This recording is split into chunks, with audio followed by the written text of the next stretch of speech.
ఇవాళ మన స్టూడియోలో ప్రముఖ ఆధ్యాత్మికవేత్త ఆస్ట్రోన్యూమరాలజిస్ట్ శ్రీమతి జయప్రద గారు ఉన్నారు. మేడంతో మాట్లాడదాం. మేడం నమస్తే. మేడం నమస్తే అమ్మా. శ్రీమాత్రే నమః. మేడం, మార్చి 29 నుంచి శనిగ్రహం కుంభరాశి నుంచి మీన రాశిలోకి సంచరిస్తున్నాడు. మరి దీని ప్రభావం వృషభ రాశి వారి మీద ఎలా పడిపోతుంది మేడం? ఎలాంటి రిజల్ట్స్ ఉండబోతున్నాయి? తప్పకుండా వృషభ రాశి వాళ్ళకి మార్చి 30 వరకు కాస్త మిశ్రమ ఫలితాలు. ఎందుకంటే వృషభ రాశి కానీ వృషభ లగ్నాన్ని కానీ శని భగవాన్ యోగకారకుడు. సో యోగాని ఇవ్వాలన్నా ఏదన్నా పని జరగాలంటే ఆయన అనుగ్రహం ఉంటేనే. అంటే ఏ పని అంటే ఇంట్లో సంతానం కావాలన్నా, వివాహం కావాలన్నా, ఒక ఉద్యోగంలో మంచి ఉన్నత స్థాయి కావాలన్నా, వ్యాపారంలో లాభాలు కావాలన్నా ఆయన అనుగ్రహం ఉంటేనే అవుతుంది. అయితే వృషభ రాశికి అధిపతి శుక్రుడు కదా, శుక్రుడు అనుగ్రహంగా ఉండాలనుకుంటే శుక్రుడు అనుగ్రహం ఏంటంటే ఆల్మోస్ట్ మా వృషభ రాశిలో పుట్టిన వాళ్ళందరికీ కంఫర్టబుల్ లైఫ్. వృషభ రాశి వాళ్ళని తీసుకుంటే చాలా మంది డబ్బున్న వాళ్ళు, చాలా మంది హీరోయిన్స్ అందరూ ఆ రాశిలో పుట్టిన వాళ్ళు. లగ్జరీస్ లైఫ్, లగ్జరీ లైఫ్ అంటేనే వృషభ రాశి. సో ఆ లైఫ్లో ఉండేవాళ్ళు. కానీ కష్టపడేది కానీ వాళ్ళే. ఎంత లగ్జరీ లైఫ్ ఉన్నా ఇప్పుడు చాలామంది ఒక స్టార్ హీరోస్ ఉన్నారు ఈ వృషభ రాశిలో పుట్టిన వాళ్ళు. కానీ వాళ్ళు పొద్దున్నే 4ంటికి లేచి ఎక్సర్సైజ్ చేసి వాళ్ళ బాడీ తగ్గించడమో పెంచడమో చేస్తూ ఉన్నారు కదా. బాహుబలి సినిమా మనం చూసాం. ఆ సినిమాలో ప్రభాస్ తగ్గడమో పెంచడమో ఉంటుంది కదా. సో ఇలాంటి హార్డ్ వర్క్ చేసే వాళ్ళు కూడా వృషభ రాశి వాళ్ళే. ఎంతటి హార్డ్ వర్క్ అయినా చేయగలుగుతారు వాళ్ళు. ఎంత హార్డ్ వర్క్ ఇచ్చినా సరే వాళ్ళు ఈజీగా దాన్ని చేయగలుగుతారు. లేకపోతే ఆ పట్టుదలగా చేస్తారు. ఒక పట్టుదల, కృషి, దాని మీద వీళ్ళకి సంతోషం, ఈ రెండు కలుస్తాయి. అంటే చేసే పని హ్యాపీగా చేస్తారు ఈ వృషభ రాశి వాళ్ళు. అది చిన్న పని అయినా కానివ్వండి, పెద్ద పని అయినా కానివ్వండి. ఇది వృషభ రాశి వాళ్ళ లక్షణం, ఈ రాశి లక్షణం అన్నమాట. సో వీళ్ళకి శని భగవానుడు ఎందుకు వీళ్ళకి యోగకారకుడు అంటే వీళ్ళు ఎప్పుడు కూడా ఏ రోజు కూడా పడుకొని తిందామని ఆలోచించరు. ఏదో ఒక పని చేసి తిందాం అనుకుంటారు. ఇవాళ నేను పని చేయకుండా వాళ్ళు ఏదో ఒక డుమ్మా కొట్టేదో అని అనుకునే ఆలోచనే ఉండదు. ఎవరికొక సాయం చేయడమో, ఏదో ఒక పని చేయడమో, లేకపోతే వాళ్ళు ఏదైనా ప్రాక్టీస్ చేయడమో ఎప్పుడు చేస్తూ ఉంటారు. ఏదో ఒక పని చేస్తూ ఉండేవాళ్ళే వృషభ రాశి వాళ్ళు. ఒక్క పని కూడా చేయకుండా ఉండేవాళ్ళు ఎవరు సోమరిపోతులు అనేది జనరల్గా ఉండదు. ఎవరన్నా ఉన్నారంటే వాళ్ళ జాతకంలో ఉండే గ్రహస్థితి బట్టి. కానీ వృషభ రాశి వాళ్ళు కంటిన్యూ వర్క్ హార్డ్ చేసేవాళ్ళు అన్నమాట వీళ్ళు. సో దానివల్ల ఏంటంటే ఎన్ని భోగాలను అనుభవించలేరు వాళ్ళు చెప్పాలంటే. ఇంకొంతమందికి ఏంటంటే ఎన్నో అదృష్ట యోగాలు ఉన్నా సరే వాళ్ళు అనుభవించలేరు. చాలామందికి కంఫర్టబుల్ హౌస్ వైఫ్ అనుకోండి. సో వాళ్ళు ఆయన ఏ టైంకి వస్తారు పాప, ఆ టైం చూసుకుంటూ కూర్చుని ఎందుకు వచ్చాయని అలాగే ఇంటికి వస్తారు కదా, లోపలికి వస్తారు కదా, అప్పుడు వడ్డించచ్చు కదా భోజనం. అలా కాదు, ఆయన ఎప్పుడు వస్తారో ఫోన్ చేసి కనుక్కొని బయలుదేరారా, కార్లో ఉన్నారా, ఎక్కడి దాకా వచ్చారు కనుక్కొని అప్పుడు వేడి చేసి ఆ ఫుడ్ పెట్టడం. ఇది కూడా వృషభ రాశి వాళ్ళే. అంటే సుఖం అనేది వాళ్ళు ఉన్నప్పటికీ పడలేరు, సుఖపడకుండా ఇష్టపడరు. ఆ సుఖపడడానికి ఉన్న అదృష్టం ఉండాలి దానికి. అలాగే వృషభ రాశి వాళ్ళు అనమాట. సో ఇలాంటి లక్షణాలు ఉన్న వాళ్ళు ఈ వృషభ రాశి వాళ్ళు. వీళ్ళకి శని భగవాన్ యోగకారకుడు ఏంటంటే గత సంవత్సరం నుంచి ఎప్పుడైతే వీళ్ళకి గురువు వృషభ రాశిలో ఉన్నారో అప్పటి నుంచి వీళ్ళకి కాస్తంత ఆర్థికపరమైన ఇబ్బందులు ఉన్నాయి.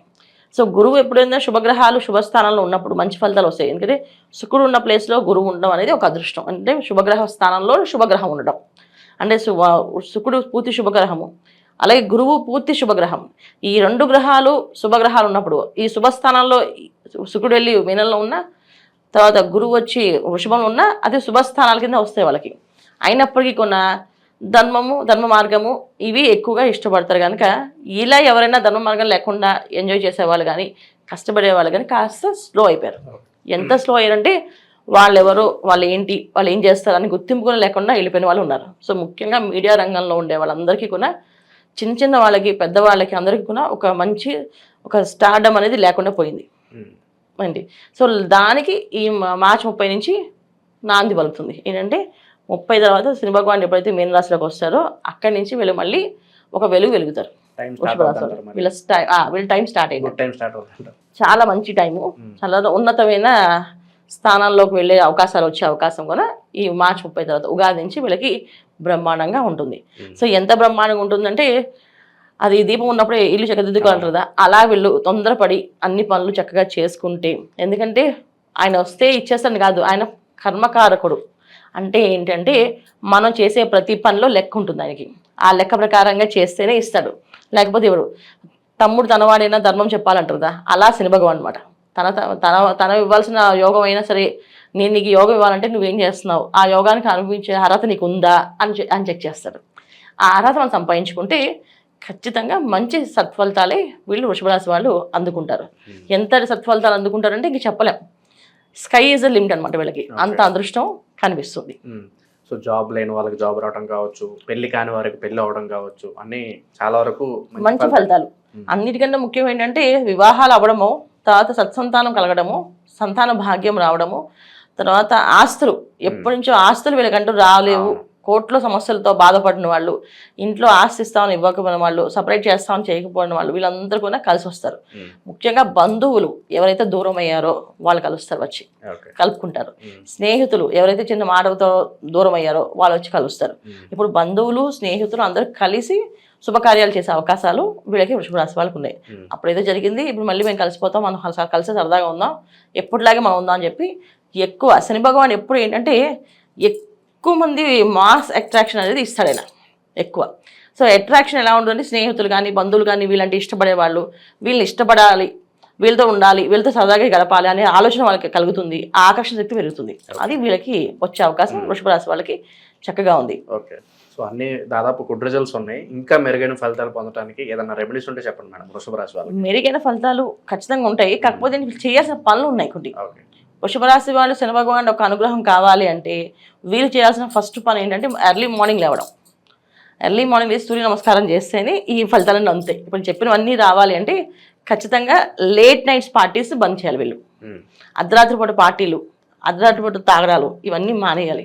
అలా మానేస్తేనే ఈ రిజల్ట్ కనిపిస్తుంది. అవి చేస్తుంటే రిజల్ట్ కనబడదు. అలాగే ఎర్లీ మార్నింగ్ లేవడం, సూర్య నమస్కారం చేయడం, ఏదైనా సేవా కార్యక్రమాల్లో పాల్గొనడం, ఏదో కొంత సేవ చేయడం, ఏదో ఒక పని కాకుండా ఒక మంచి పని, అది గుర్తింపు వచ్చే పని అలా చేసుకుంటూ దాన్ని సేవ కింద చేయడం, ఇలా చేసుకుంటూ వెళ్తేనే నేను చెప్పిన రిజల్ట్స్ అన్ని వీళ్ళు అందుతాయి. అంతేగాని మా పార్టీస్ మావే అవి వస్తాయి మాకు ఇచ్చేస్తారంటే అది జరగదు. ఆయన కర్మకారకుడు కనుక మంచి చేసే ప్రతి పని ఆయన అంచనా వేస్తారు. సో మంచి ఉద్యోగం, ఇప్పుడు ఉద్యోగం కోసం చిన్న ఉద్యోగంతో బాధపడేవాళ్ళు ఆయన రోజు కష్టపడుతున్నారు, రోజు ఆఫీస్కి 40 కిలోమీటర్లు ట్రావెల్ చేస్తున్నాడు ఒక బండి మీద, అతనికి మంచి ప్రమోషన్ వచ్చి వాళ్ళ ఇంటికి ఆ దగ్గరలో ఉండే ఆఫీసులో జాబ్ రావచ్చు, లేకపోతే ఈ జాబ్లే పెద్ద ప్రమోషన్ పెద్ద శాలరీకి వచ్చి కారు కొనుక్కునే అవకాశం ఇస్తాడు. అలా అవకాశాలు ఉన్నాయి. అలాగే వ్యాపారంలో కష్టపడతారు, పొద్దున్న లేచి భార్యాభర్త ఇద్దరు కష్టపడుతున్నారు, కానీ వ్యాపారంలో ఒదుగు లేకుండా ఇబ్బంది పడుతున్నారు. వాళ్ళకి ఒకేసారి మంచి ఎవరో ఒక పార్ట్నరు లేకపోతే ఎవరో ఒక స్నేహితులు కలిసి మేము పార్ట్నర్షిప్లో చేద్దాం, ఎక్స్పాండ్ చేద్దాం, ఇది బిజినెస్ ఇలా ఐడియాగా మార్చుదాం, ఇలా మార్చి చేద్దాం అని చెప్పి సలహా చేయడానికి వస్తారు. ఇలా ఎవరైతే కష్టపడుతున్నారో వాళ్ళకి మంచి రిజల్ట్స్, ఎంజాయ్ చేస్తున్నారో వాళ్ళకి మళ్ళీ కాస్త బ్రేక్ పడుతుంది. ఇది వృషభ రాశి వాళ్ళకి చేసుకోవాల్సిన పరిహారాలు మెయిన్.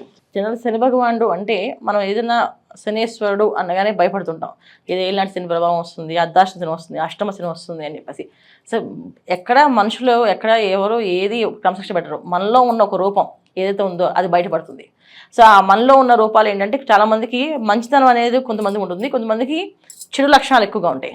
సో చెడు లక్షణాలని కమ్మి దాచిపెట్టేసి మంచి రూపంలో వేసుకుంటూ నడిచే వాళ్ళందరినీ ఆయన ఆ చెడు రూపాన్ని బయట పెడతాడు. అలాగే మంచి లక్షణాలు ఉన్న వాళ్ళకి ఆ మంచి రూపానికి ఒక గుర్తింపు అనేది ఇస్తాడు. అది శని భగవానుడు చేసే మెయిన్ క్రమశిక్షణ. కర్మకారకుడు అంటే కర్మని మన కర్మ అనేది ఏంటి అంటే మన గత జన్మలో చేసుకున్న కర్మని ఎలా చేసుకున్నామో ఈ జన్మ తీసుకుంటాం. ఈ జన్మలో మనం చేయాల్సిన పనులు ఏవైతే ఉన్నాయో అది ఆయన చేపిస్తాడు ఖచ్చితంగా. ఒకరు కష్టపడుతున్నారు, బాగా ఇబ్బంది పడుతున్నారు, అధిక కష్టం ఎక్కువగా ఉంది అంటే వాళ్ళు అలా పడి తర్వాత అదృష్టాన్ని అందుకోవాలన్నమాట. అందుకని ఆ కష్టం పడేలాగా చేస్తాడు ఆయన. అందుకే కష్టపెట్టాడు అని అనుకోకూడదు. ఆ కష్టం ఒక విలువ తెలిస్తేనే మనకు ఆ సుఖం విలువ తెలుస్తుంది. సో ఒకసారి కష్టపడ్డాము అంటే ఈ కష్టానికి సుఖం అనేది వస్తుంది అని అర్థం. అందుకని ఆ విలువ తెలియడానికి ఆయన చేస్తుంది. అందుకే శని భగవానుడు రావడం అంటే ఒక విధంగా ఒక బాధ్యతగా తీసుకొని మనం మారడానికి ఒక అవకాశము, మనం మారుదాము అనుకుంటే చాలా బ్రహ్మాండమైన ఫలితాలు కనిపిస్తాయి. శని భగవానుడు ఎప్పుడు కూడా ఎవరికైనా సరే వాళ్ళకి కావాల్సిన జాతకంలో వాళ్ళకు ఉండే యోగాన్ని ఇవ్వడం తప్ప ఆయన కొత్తగా ఏమి పక్క నుంచి చేర్చి ఏమి ఇవ్వడు. వాళ్ళ యోగంలో ఏదైతే ఉందో అది పూర్తిగా పరిపూర్ణంగా అనుభవించేలా చేస్తాడు. మన జాతకంలో మనం కష్టపడే అవకాశం ఉంది, రాసి ఉంది అంటే కష్టపడతాం. లేదు మన జాతకంలో అదృష్ట యోగం ఉంది అంటే ఖచ్చితంగా అదృష్ట యోగాన్ని అందుకుంటాం. ఈ అదృష్ట యోగానికి ఈ తర్వాత ఈ కష్టపడడానికి కారకుడు ఎవరంటే శని భగవానుడు కర్మకారకుడు. సో అందుకే ఆయన మకర రాశికి కుంభరాశికి అధిపతి అంటే కర్మస్థానం, లాభస్థానం.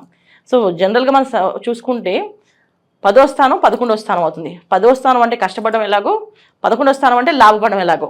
అంటే 10వ స్థానంలో కష్టపడడం నేర్పిస్తే తర్వాత సుఖపడి చూపిస్తాడు ఆయన. ఈ విధంగా ఉంటుంది కనుక శని భగవానుడు యొక్క తత్వాన్ని మనం అర్థం చేసుకొని ఆయనకి ఏది నచ్చుతుంది, తీయగా మాట్లాడడము, ఎదుటి వాళ్ళని నొప్పించకుండా ఉండడము, మనం తల్లిదండ్రుల దగ్గర మన భార్య పిల్లల్ని బాధ్యతగా చూసుకోవడము, అలాగే ఈ పద్ధతుల్లో మనం ఎవరితోడైనా మాట్లాడినప్పుడు స్పష్టంగా నిదానంగా చెప్పడము, నచ్చలేదు అని మొహం మీద చెప్పకుండా నచ్చట్లేదు అని నిదానంగా చెప్పడం అనేది చేసుకుంటూ వెళ్తే అన్నీ అనుకూలంగా మారుతాయి. ఇది శని భగవాన్ ఒక తత్వం. చాలా బాగా వివరించారు మేడం, ధన్యవాదాలు. నమస్తే అమ్మా. శ్రీమాత్రే నమః.